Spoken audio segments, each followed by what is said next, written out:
Hello, नमस्कार दोस्तों। आप सभी का स्वागत है आपके अपनी यूट्यूब चैनल AB97 क्लासेज में। आपका हार्दिक स्वागत, हार्दिक अभिनंदन है। क्लास 7th क्लास इतिहास हमारे अतीत टू पार्ट नंबर और अध्याय नंबर 3। इसमें हम पार्ट नंबर 3 है, इसमें 3 कर चुके हैं। आज हमारा चौथा पार्ट रहेगा, पार्ट नंबर 4, जिसमें हम पढ़ेंगे खिलजी और तुगलक वंश के अंतर्गत प्रशासन और समेकन। तो आज के सेशन को हम शुरू करते हैं। जो भी हमारे साथी इस YouTube चैनल पे पहली बार आए हैं तो इस चैनल को सब्सक्राइब जरूर करें। अभी तक चैनल को सब्सक्राइब नहीं किया है तो इस चैनल को ज़रूर सब्सक्राइब करें, क्योंकि नेक्स्ट वीडियो का नोटिफिकेशन आपके पास आए और आप इस वीडियो का आनंद लीजिए। और आज के इस सेशन को हम शुरू करते हैं। दिल्ली सल्तनत जैसे विशाल साम्राज्य के समेकन के लिए एक विश्वसनीय सूबेदारों और प्रशासकों की जरूरत थी। कि विशाल साम्राज्य के समेकन की जो है के लिए किसकी आवश्यकता थी? सूबेदार और प्रशासक है उसकी जरूरत थी। दिल्ली के आरंभिक सुल्तान, विशेषकर जो इल्तुतमिश, सामंतों और जमींदारों के स्थान पर अपने विशेष गुलामों को सूबेदार नियुक्त करना अधिक पसंद करते थे। कि कौन है जो शुरुआती दौर में जो दिल्ली सल्तनत काल में हैं, वो अपने जमींदारों के स्थान पे जो जमींदार थे और सामंत थे उनके स्थान पर गुलामों को सूबेदार नियुक्त करना अधिक पसंद करते थे। कि जमींदार है, सामंत की जगह कौन अपने गुलाम सूबेदार रखते थे? तो वो रखता था इल्तुतमिश। इन गुलामों को फारसी में क्या कहा जाता है? Important question. जो गुलाम थे, जैसे इल्तुतमिश अपने गुलामों को सूबेदार के तौर पर नियुक्त करता था, इन गुलामों को क्या कहा जाता? फारसी में बंदगाह। क्या कहा जाता? बंदगाह कहा जाता था। सैनिक सेवा के लिए खरीदा जाता था। गुलाम हैं, गुलामों को किसके लिए खरीदा जाता? सैनिक सेवा करनी पड़ती थी। और इन गुलामों को फारसी में क्या कहा जाता था? वो कहा जाता बंदगाह। और राज्य के कुछ बहुत ही महत्वपूर्ण राजनीतिक पदों पर भी काम करने के लिए बड़ी सावधानी से प्रशिक्षित या ट्रेनिंग किया जाता था। क्योंकि पूरी तरह से अपने मालिक पर निर्भर होते थे, इसलिए सुल्तान भी विश्वास करके उन पर निर्भर हो सकते थे। कि जो गुलाम हैं, गुलाम कौन रखा करता था? इल्तुतमिश। किसकी जगह? सामंतों और जमींदारों की जगह। इन गुलामों को फारसी में क्या कहते थे? बंदगाह कहा जाते हैं। इनको किस लिए खरीदा जाता था? सैनिकों की सेवाओं के लिए खरीदा जाता था। उनको ट्रेनिंग दी जाती थी। बेटों से बढ़कर गुलाम। गुलाम क्या था? फारसी में बंदगाह कहते थे। सुल्तानों को सलाह दी जाती थी, जिस गुलाम को हमने पाला पोसा है, जिस गुलाम को हमने पाला पोसा है, आगे बढ़ाए, उनकी हमें देखभाल करनी चाहिए, क्योंकि तकदीर अच्छी हो तभी पूरी जिंदगी में कभी कभी ही योग्य और अनुभवी गुलाम मिलता है। बुद्धिमानों का कहना है कि योग्य और अनुभवी गुलाम बेटे से भी बढ़कर होता है। तो गुलाम के बारे में कहा गया है कि जो गुलाम है अपने बेटे से भी ज़्यादा अच्छा होता है।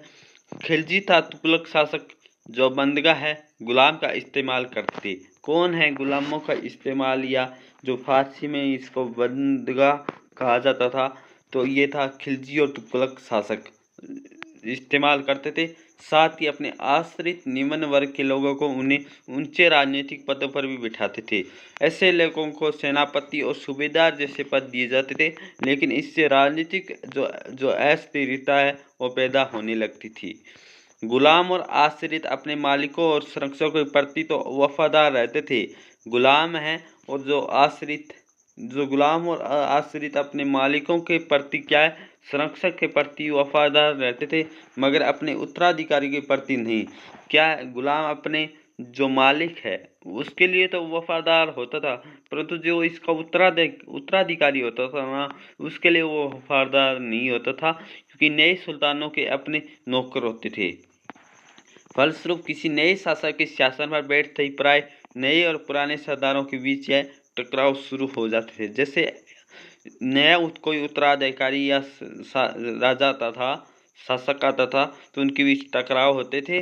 सुल्तानों के द्वारा निचले तबके के लोगों को संरक्षण दिए जाने के कारण उस वर्ग के कई लोगों को गहरा धक्का भी लगता था कि निम्न से अगर कोई उच्च वर्ग का कोई बनेगा तो वो उनका क्या है, ठेस पहुंचती थी।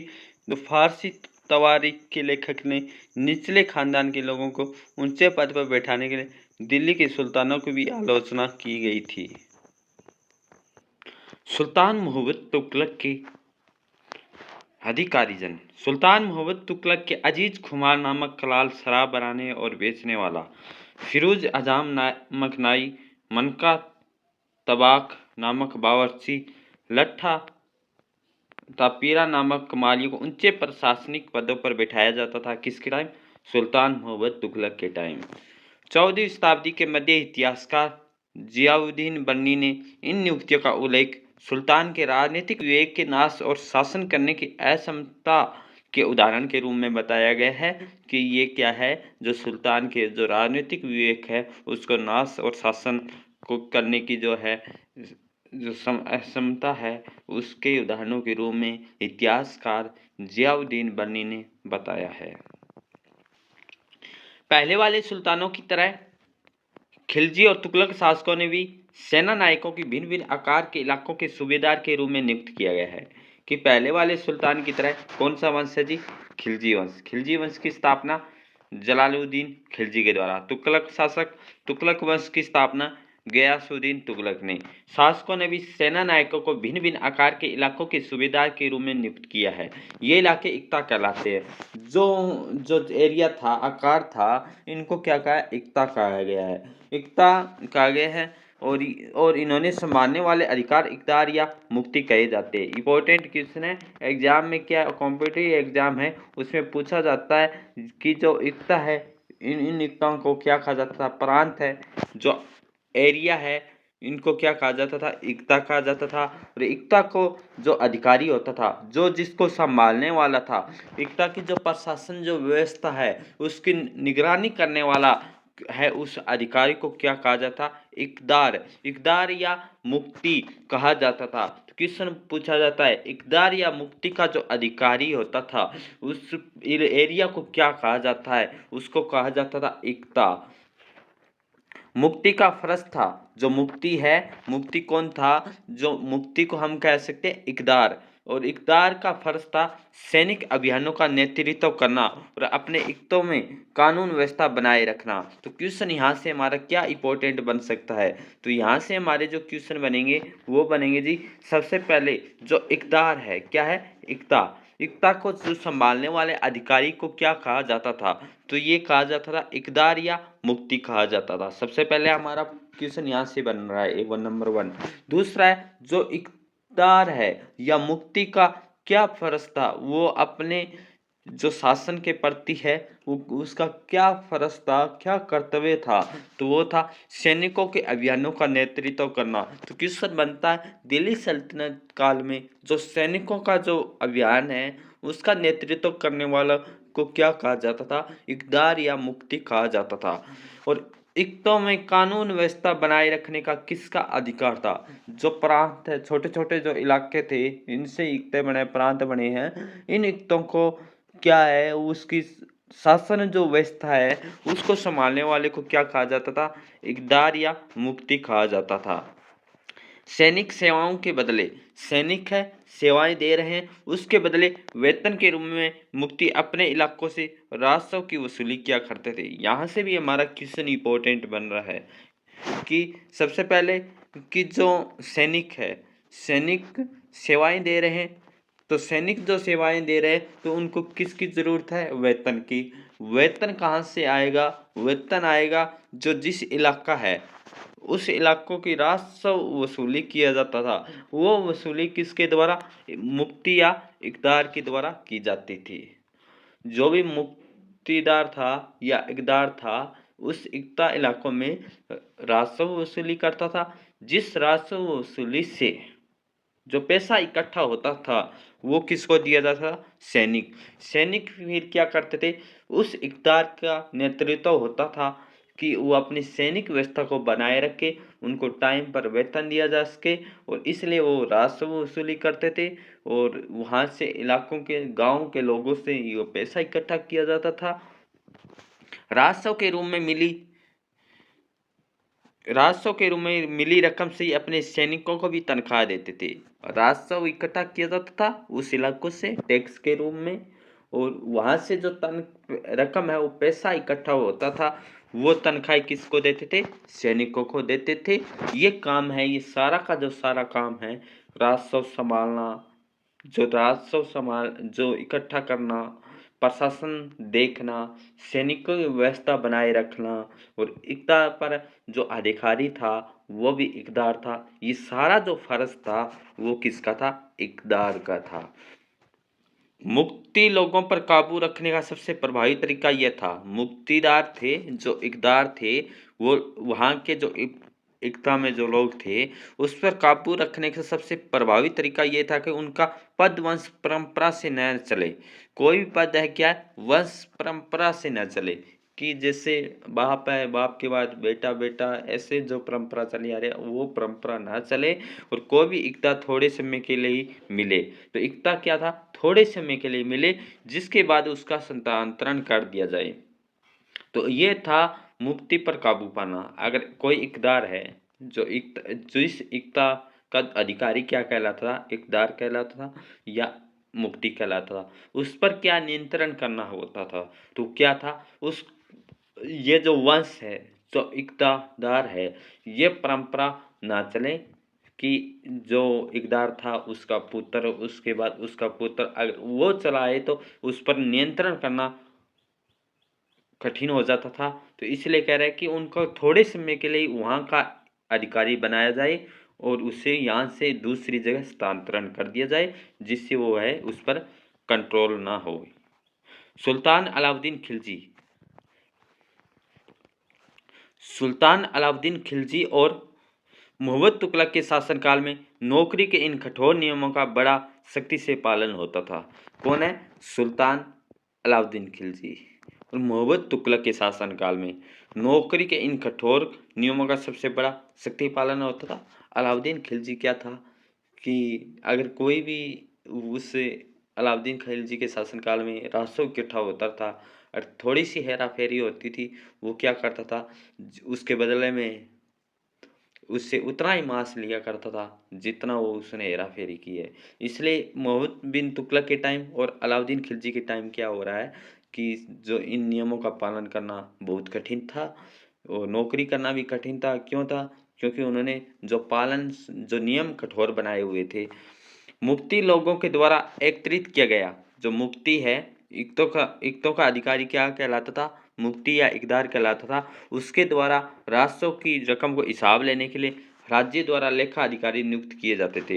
कि यहाँ से हमारा इंपॉर्टेंट क्वेश्चन क्या बन रहा है? सबसे पहला हमारा क्वेश्चन है, रिवीजन करते हैं, कि जो इकता है, इकता के अधिकारी को क्या कहलाते हैं? मुक्ति या इकदार कहलाता है। और वो इकदा जो अधिकारी है उसका क्या कर्तव्य था? अपने शासक के प्रति कि सैनिक व्यवस्था को बनाए रखना, सैनिकों को टाइम पे वेतन देना। तो वेतन दिया जाता था, वो कहाँ से दिया जाता था? राजस्व से लिया जाता था। राजस्व के री में ये राजस्व इकट्ठा किया जाता वहाँ के इलाकों से, और सैनिक व्यवस्था, कानून व्यवस्था बनाए रखना उस प्रांत की। फिर क्या है, इसमें बताया जा रहा है कि जो लेखा जोखा है, राजस्व इकट्ठा के लिए जो अधिकारी होता था, उसके लिए लेखा जोखा के लिए एक अधिकारी नियुक्त किया गया। इस बात का ध्यान रखा जाता था कि मुक्ति राज्य द्वारा निर्धारित कर ही वसूले और तय संख्या के अनुसार सैनिक रखे। ये एक सैनिक मुक्ति का जो है, मुक्ति या इकदार का फर्ज था अपने शासक के प्रति। जब दिल्ली के सुल्तान शहरों से दूर आंतरिक इलाकों को अपने अधिकारी में ले आए और भूमि के स्वामी सामंतों और अमीर जमींदारों को अपनी सत्ता के आगे झुकने का बाध्य कर दिया। जब दिल्ली के सुल्तान है शहरों से दूर जो भीतरी इलाकों को भी अपने अधिकार में ले आए, दूर के जो शहर थे उनको अपने भीतरी इलाकों में ले आए सुल्तान। तो उन्होंने भूमि के स्वामी और सामंतों और अमीर जमींदारों को अपनी सत्ता के आगे झुकने का वादे कर दिया, कि अपने जो सामने उनको झुकने के लिए वादे कर दिया। अलाउद्दीन खिलजी के शासनकाल में भू राजस्व के निर्धारण और वसूली के कार्य को राज्य अपने नियंत्रण में ले आया। अलाउद्दीन खिलजी के शासनकाल में क्या भू राजस्व जो है कि निर्धारण और वसूली का कार्य राज्य अपने नियंत्रण में ले आया। स्थानीय सामंतों से कर लगाने का अधिकार छीन लिया। क्या था, स्थानीय जो लोग थे, स्थानीय जो सामंत थे, वो कर वसूल करता था। अलाउद्दीन खिलजी ने ये काम क्या किया कि अपने नियंत्रण में जो वसूली करने का वो अधिकार प्राप्त कर लिया था, अब छीन लिया था सामंतों से, और सामंतों को जो राजस्व इकट्ठा करते थे उनको वहां से हटा दिया गया था। बल्कि जो सामंत थे अलाउद्दीन खिलजी के शासनकाल में वो राजस्व इकट्ठा करते थे, बल्कि उन्हें भी सब उन सामंतों को कर चुकाने का बाध्य किया गया था अलाउद्दीन खिलजी के द्वारा। सुल्तान के प्रशासकों ने जमीन की पैमाइश की। जो सुल्तान के जो प्रशासक थे उन्होंने जमीन की पैमाइश की, मापने का काम किया जमीनों को, और इसका हिसाब बड़ी सावधानी से रखा था। अलाउद्दीन खिलजी के शासनकाल के टाइम की बात बताया जा रहा है कि अलाउद्दीन खिलजी के नियंत्रण में जो आया था इलाका, उन पे अपना वसूली करना, अपने उसको राजस्व इकट्ठा करना अलाउद्दीन खिलजी ने अपने आप के नियंत्रण में ले लिया था।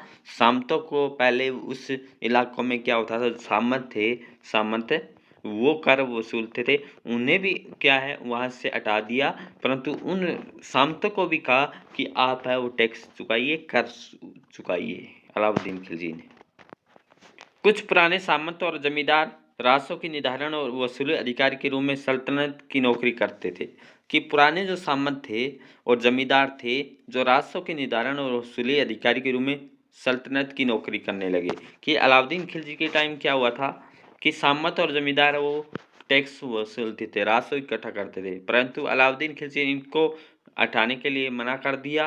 तो क्या हुआ कि जो अलाउद्दीन खिलजी है, अलाउद्दीन खिलजी ने सभी अपने नियंत्रण में लिया। फिर ये सामंत थे, कुछ पुराने सामंत थे, जमींदार थे, वो दिल्ली सल्तनत काल में नौकरी करने लगे थे। उस समय 3 कर थे। कौन कौन से कर था? कृषि कर। क्वेश्चन पूछा जाता है जो कृषि कर है वो उसको क्या कहा जाता है? खराज कौन सा टैक्स था, किस पे लगाया जाता था? तो खराज जो है वो था, खराज कृषि पर था। जो किसान की उपज का कितना प्रतिशत भाग था?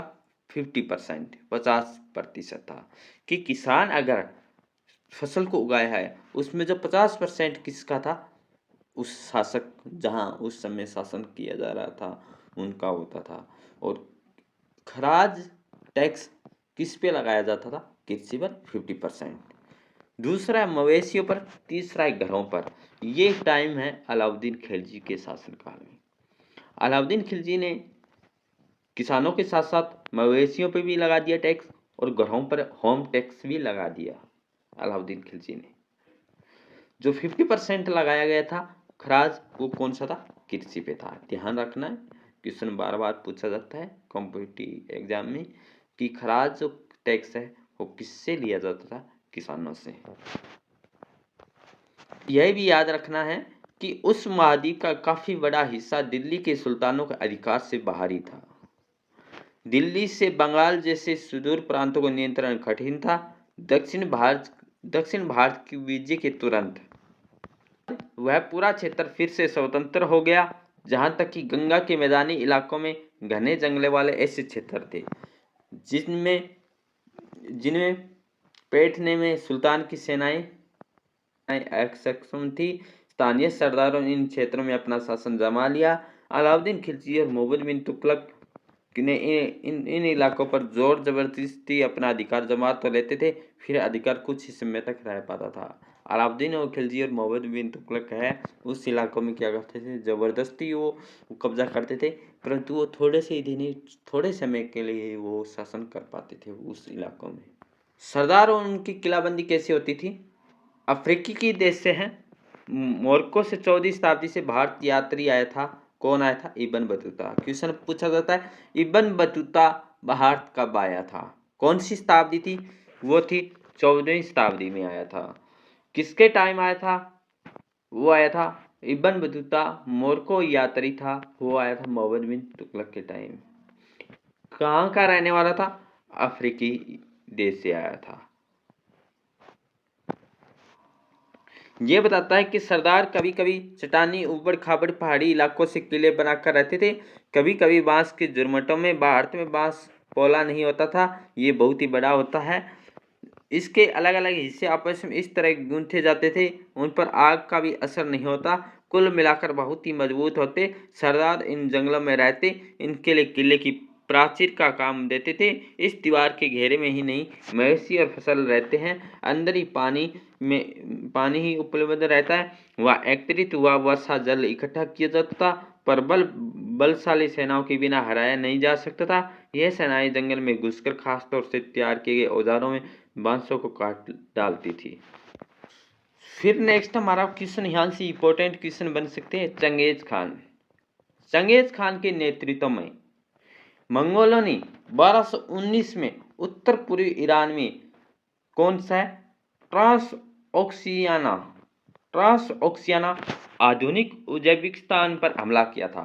तो यहां से हमारा मोस्ट इंपॉर्टेंट क्वेश्चन है, किसके नेतृत्व में मंगोलों ने उत्तरी पूर्वी ईरान में जो आधुनिक उज्बेकिस्तान, जो ट्रांस ओक्सियाना है, उस पर हमला किया था? तो चंगेज खान के नेतृत्व में। चंगेज खान के नेतृत्व में मंगोलों ने कब उत्तरी पूर्वी ईरान पर आक्रमण किया था? वो 1219 में। कौन सी जगह थी? वो थी ट्रांस ओक्सियाना पर हमला किया था। इसके शीघ्र बाद ही दिल्ली सल्तनत का उनका धावा झेलना पड़ा। अलाउद्दीन खिलजी और मोहम्मद तुगलक के शासनकाल के आरंभ में दिल्ली पर मंगोलों के धाव बैठ गए थे। किसके टाइम है? सबसे ज्यादा अलाउद्दीन खिलजी के टाइम मंगोलों ने आक्रमण किया था सबसे ज्यादा। मोहम्मद बिन तुगलक के शासनकाल में भी मंगोलों ने आक्रमण किया था। सबसे पहले मंगोलों ने जो आक्रमण किया था, किसके नेतृत्व में? चंगेज खान के नेतृत्व में। कब किया था? 1219 में। कौन सा इलाका है? उज्बेकिस्तान के इलाकों में, जिसे पहले क्या कहा जाता था? ट्रांस ओक्सियाना कहा जाता था। इस पर हमला किया था। सबसे ज्यादा जो हमला हुआ है वो हुआ है अलाउद्दीन खिलजी के टाइम।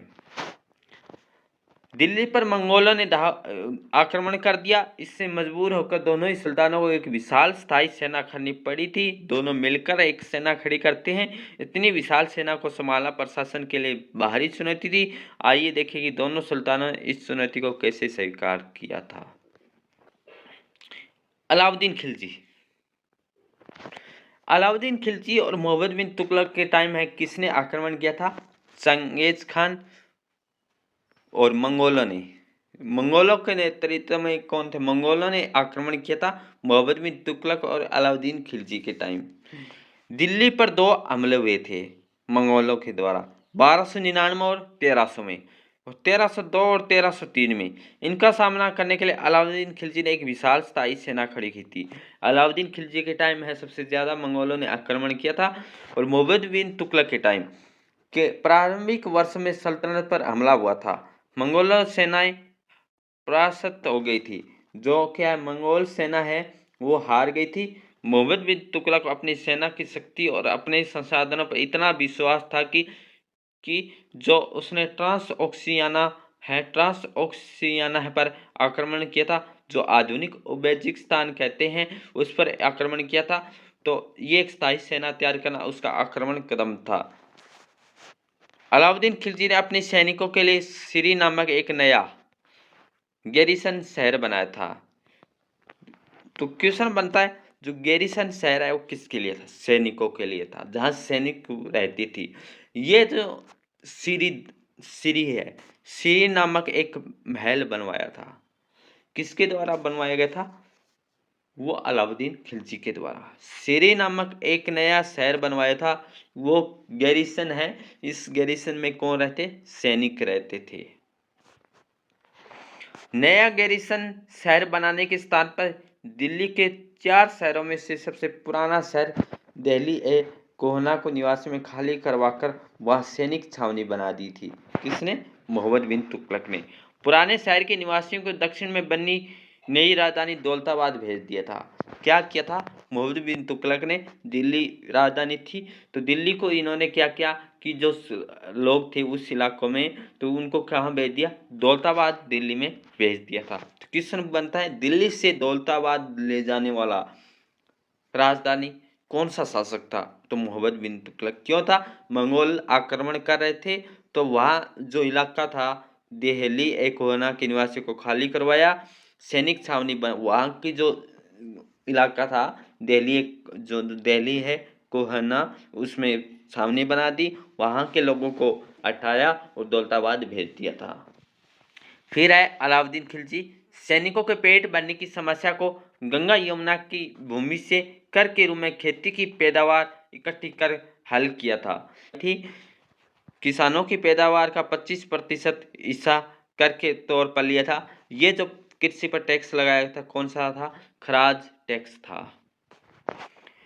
मोहम्मद बिन तुगलक सैनिकों को खिलाने के लिए खाद्यान्न इकट्ठा किया। सैनिकों की विशाल संख्या में जरूरत पूरी करने के लिए सुल्तान ने अतिरिक्त कर लगाए थे, और उसके टाइम क्या है उस क्षेत्र में अकाल भी पड़ा था। फिर सैनिकों को वेतन भी देना होता था। अलाउद्दीन खिलजी के टाइम है, सैनिक थे तो उनको वेतन देना पड़ता। अलाउद्दीन खिलजी ने सैनिकों को एकता के स्थान पर नगद वेतन देना तय कर दिया था, कि एकता के स्थान पे नगद वेतन देना तय किया था सैनिकों को। सैनिक है, सैनिकों की जो देखभाल कौन करता, मुक्ति करता था, तो इनका वेतन है, सेना को नगद वेतन देने की जो परंपरा किसके टाइम है, अलाउद्दीन खिलजी के टाइम। ये भी क्वेश्चन बन सकता है हमारा। सैनिक अपना आवश्यक सामान दिल्ली के व्यापारियों से खरीदते थे, और आशंका था कि व्यापारी अपनी चीज़ों की कीमत बढ़ा देंगे। इसे रोकने के लिए अलाउद्दीन खिलजी ने दिल्ली में चीज़ों की कीमतों पर नियंत्रण लागू कर दिया। अफसर बड़ी सावधानी से कीमतों का संरक्षण करते थे। जो व्यापारी निश्चित दरों का उल्लंघन करते उसे सजा भी मिलती थी अलाउद्दीन खिलजी के टाइम। मोहम्मद बिन तुगलक ने अपने सैनिकों को नगद वेतन देता था, तो अलाउद्दीन खिलजी भी नगद वेतन देता था, लेकिन कीमतों पर नियंत्रण करने की जगह उसने कुछ आज की कागजी मुद्रा की तरह टोकन सांकेतिक मुद्रा चलाई थी। तो क्वेश्चन बनता है टोकन सांकेतिक मुद्रा किसके द्वारा चलाई गई थी, मोहम्मद बिन तुगलक के द्वारा। सैनिकों को नगद वेतन देने की जो परंपरा चलाई थी वो चलाई थी अलाउद्दीन खिलजी के द्वारा। सिक्के धातु के बने थे, सोने चांदी के न होकर सस्ती धातु के थे मोहम्मद बिन तुगलक के टाइम। 14वीं शताब्दी के लोगों को इस मुद्रा पर भरोसा नहीं था, वो बड़े चतुर थे, अपने सोने चांदी के सिक्के हैं बचा कर रख लेते थे। क्या होता कि सोने चांदी के न होकर सस्ती धातु के थे, जो सामान लिया करते थे, वस्तु लिया करते थे। लोग बहुत चतुर थे, सोने और चांदी की चीज़ें क्या अपने पास, और जो सस्ते वाली चांदी थी वो है वहाँ सामान खरीदते थे, प्रशासन को देते थे। तो इसलिए क्या ये मोहम्मद बिन तुगलक का हारने का प्रमुख महत्वपूर्ण कारण भी था। अपने सोने चांदी के सिक्के बचा कर रख लेते थे, तमाम कर इसे टोकन मुद्रा से ही चुकाते थे। जो कर है किससे, सस्ते वाली मुद्रा से चुकाते थे, और सस्ती मुद्रा जैसे जाली सिक्के बड़ी आसानी से बनाए जा सकते थे। तो इसलिए मोहम्मद बिन तुगलक है एक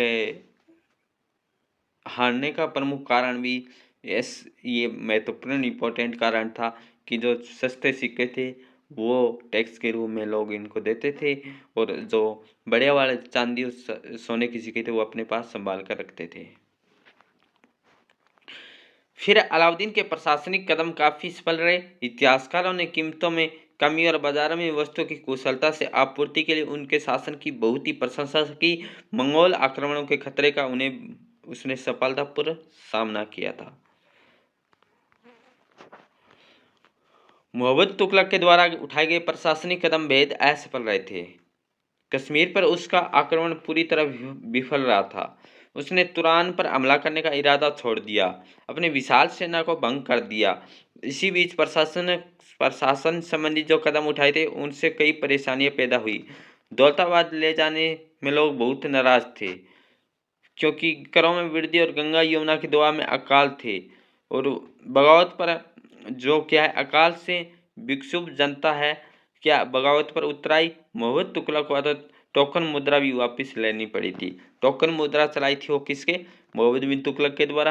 क्या थी? सस्ती धातु थी और जो महंगी धातु और जो सोने चांदी थी वो लोग अपने पास रखते थे। सस्ती धातु थी, टैक्स के रूप में देते थे, इसलिए एक असफल होने का प्रमुख महत्वपूर्ण मोहम्मद बिन तुगलक का कारण ये था।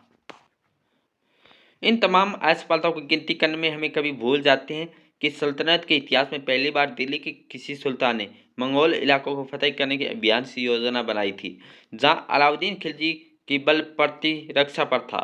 तो मोहम्मद तुगलक के द्वारा उठाए गए कदम मंगोल के विरुद्ध सैनिक आक्रमण की योजना का हिस्सा थे। कि एक तरफ तो अलाउद्दीन खिलजी है वो सामना कर था, मोहम्मद बिन तुगलक क्या है असफल हो रहा था। तो ये भी इम्पोर्टेंट कारण था। नेक्स्ट पॉइंट हमारा 15वीं था 16वीं शताब्दी में सल्तनत काल। तो ये हम क्या करेंगे कि नेक्स्ट क्लास में हम ये टॉपिक जो हमारा पॉइंट रहेगा वो हम डिस्कशन करेंगे। तो आज हमारा जो था सेशन वो था 13वीं 14वीं शताब्दी में किस तरह अलाउद्दीन खिलजी मोहम्मद बिन तुगलक ये हमने डिस्कशन किया था। तो जो भी साथी हमारे इस यूट्यूब चैनल पे पहली बार हैं तो इस चैनल को सब्सक्राइब जरूर करें, ज़्यादा से ज़्यादा इस वीडियो को शेयर करें।